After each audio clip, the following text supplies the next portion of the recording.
നമസ്കാരം. ABC astro വേൾഡിൻ്റെ പുതിയൊരു അധ്യായത്തിലേക്ക് ഏവർക്കും സ്വാഗതം. ഇന്ന് ഇവിടെ പറയാൻ പോകുന്നത് ശനിയുടെ വക്രസ്ഥിതിയെക്കുറിച്ചാണ്. ശനിഗ്രഹം 2025 ജൂലൈ 15 തീയതി മുതൽ നവംബർ മാസം 30 തീയതി വരെ വക്രത്തിൽ സഞ്ചരിക്കും. 140 ദിവസമുണ്ട് ആ വക്രസ്ഥിതി. മേടം രാശിക്കാരായ അശ്വതി, ഭരണി, കാർത്തിക ആദ്യത്തെ പാദം ചേരുന്ന നക്ഷത്രക്കാർക്ക് വന്നു ചേരാൻ പോകുന്ന ഗുണങ്ങളെക്കുറിച്ചും ശ്രദ്ധിക്കേണ്ട കാര്യങ്ങളെക്കുറിച്ചുമാണ് ഇന്നിവിടെ പറയാൻ പോകുന്നത്. ഈ മേടം രാശിക്കാരായ അശ്വതി, ഭരണി, കാർത്തിക ആദ്യത്തെ പാദം ചേരുന്ന നക്ഷത്രക്കാർക്ക് 7 ശനി ബാധിച്ചിരിക്കുകയാണല്ലോ. അപ്പോൾ ഈ ശനിയുടെ വക്രസ്ഥിതി കൊണ്ട് ഈ നക്ഷത്രക്കാർക്ക് 7 ശനിയുടെ ദോഷങ്ങൾ വിട്ടുപോവുകയാണ് ഈ 140 ദിവസം. ഇവർക്ക് സ്വതന്ത്രമായ രീതിയിൽ വളരെയധികം വിജയങ്ങൾ വന്നു ചേരാൻ യോഗം കാണുന്നു. ഏതൊരു ഗ്രഹമായാലും വക്രത്തിൽ സഞ്ചരിക്കുമ്പോൾ ഇരട്ടി ഗുണമാണ് നൽകുന്നതെന്ന് പറയുന്നു. അതായത് ദോഷമുള്ള ഗ്രഹമാണെങ്കിൽ പോലും ഭാഗ്യങ്ങൾ തരുന്നതായിരിക്കും. അത് ആരോഗ്യപരമായ കാര്യങ്ങളിലായാലും തൊഴിൽ രംഗത്തായാലും ദാമ്പത്യ ജീവിതത്തെ സംബന്ധിക്കുന്ന കാര്യങ്ങളിലായാലും ഗുണഫലങ്ങൾ വരുന്നതായിരിക്കും.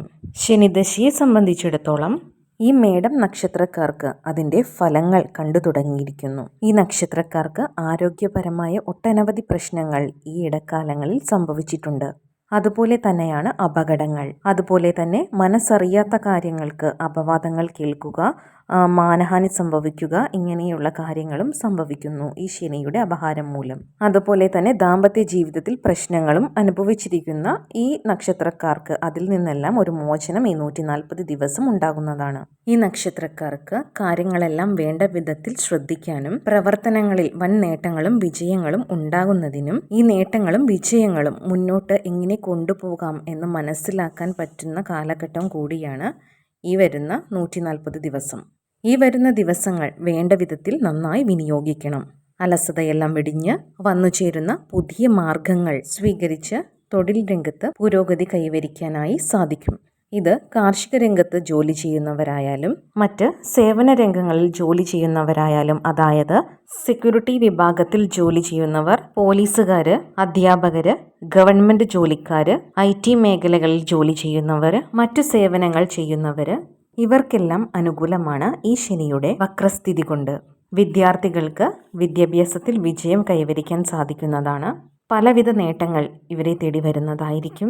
എന്നിരുന്നാലും അലസത ഇവർക്കുണ്ടാകാതെ ശ്രദ്ധിക്കേണ്ടതാണ്. അതുപോലെ തന്നെ നല്ല ഇണക്കത്തിലിരുന്ന ദമ്പതികൾ പിണങ്ങി താമസിക്കുന്നുണ്ടെങ്കിൽ അവർക്ക് പിണക്കമെല്ലാം മാറ്റി ഇണങ്ങി മുന്നോട്ട് നല്ല രീതിയിൽ മുന്നോട്ട് ദാമ്പത്യ ജീവിതം നയിക്കാൻ പറ്റുന്ന ഒരു സാഹചര്യമാണ് ഈ പറഞ്ഞ ശനിയുടെ വക്രത കൊണ്ട് വരാനിരിക്കുന്നത്. അതുപോലെ തന്നെ സ്വന്തമായി ബിസിനസ് ചെയ്യുന്നവർക്ക് ഈ 7 ശനി കാരണം അവരുടെ ബിസിനസ്സിൽ പല പ്രശ്നങ്ങളും ഉണ്ടായിട്ടുണ്ടെങ്കിൽ അതിൽ നിന്നെല്ലാം ഒരു മുക്തി നേടി ബിസിനസ്സിൽ ഉയർച്ചയുണ്ടാകുവാനും ബിസിനസ്സൊക്കെ നല്ല രീതിയിൽ നടക്കുവാനും തൊഴിൽ രംഗത്ത് പുരോഗതി ഉണ്ടാകുവാനും ഒക്കെ ഉള്ള ഒരു സമയമാണ്. അതുപോലെ തന്നെ വിദേശത്തുള്ളവർക്ക് നല്ല ഗുണകരമായ സമയമാണ്. സ്വന്തം നാട് വിട്ട് നിൽക്കുന്നവർക്ക് ഈ ശനിയുടെ വക്രസ്ഥിതി കൊണ്ട് നല്ല വിജയങ്ങൾ കൈവരുന്നതാണ്. അതുപോലെ തന്നെ മെഡിക്കൽ രംഗത്ത് ജോലി ചെയ്യുന്നവർക്കും വളരെ അനുകൂലമായ ഒരു സമയമാണ്. ഈ മേടം രാശിക്കാരെ സംബന്ധിച്ചിടത്തോളം ഈ സമയത്ത് വളരെ നേട്ടങ്ങൾ കൊണ്ടുതരുന്ന മറ്റൊരു ഗ്രഹമാണ് ശുക്രൻ. ശുക്രൻ പൂർണ്ണ ബലവാനായി വന്നിരിക്കുകയാണ്. കൂടാതെ വിദ്യയുടെയും ബുദ്ധിയുടെയും എല്ലാം കാരകനായ ബുധനും നല്ല ബലവാനായി വരുന്നു. ഭാഗ്യസ്ഥാനത്തിന്റെ അധിപനായിരിക്കുന്ന ആദിത്യന്റെയും വ്യാഴത്തിന്റെയും ഒക്കെ സ്ഥിതി നോക്കുമ്പോൾ ഒരു തരത്തിലല്ലെങ്കിൽ മറ്റൊരു തരത്തിൽ ഈ ശനിയുടെ വക്രകാലത്തിൽ അനുകൂലമായിട്ട് ഭാഗ്യവർഷം ചൊരിയും. ഈ അനുഭവങ്ങൾ നിങ്ങൾക്ക് നേടിയെടുക്കാൻ വളരെ ശ്രദ്ധയും ക്ഷമയും വിട്ടുവീഴ്ച മനോഭാവവും ആവശ്യമാണ്. മറ്റുള്ളവരിൽ നിന്ന് നല്ല അറിവുകൾ പകർന്നു കിട്ടുകയും നല്ല സുഹൃത്തുക്കളെ കിട്ടുകയും നല്ല ഗുരുക്കന്മാരെ കിട്ടുക, നല്ല കുടുംബജീവിതം ഉണ്ടാകുക, ഇതിനൊക്കെയുള്ള സമയമാണ് ഇനി വരാനിരിക്കുന്നത്. ഈ നക്ഷത്രക്കാർ ശനിപ്രീതികരമായ വഴിപാടുകൾ ചെയ്യുക, ശനീശ്വര സ്തോത്രങ്ങൾ ജപിക്കുകയോ ശാസ്താവിന് നീരാഞ്ജനം കത്തിക്കുക, അതുപോലെ തന്നെ വ്രതങ്ങൾ എടുക്കുക, ശനിയാഴ്ച ദിവസം വഴിപാട് കഴിപ്പിക്കുക, ഇങ്ങനെയെല്ലാം ചെയ്യുകയാണെങ്കിൽ നിങ്ങളുടെ ദോഷങ്ങളെല്ലാം മാറി ഐശ്വര്യം വന്നു ചേരുന്നതാണ്.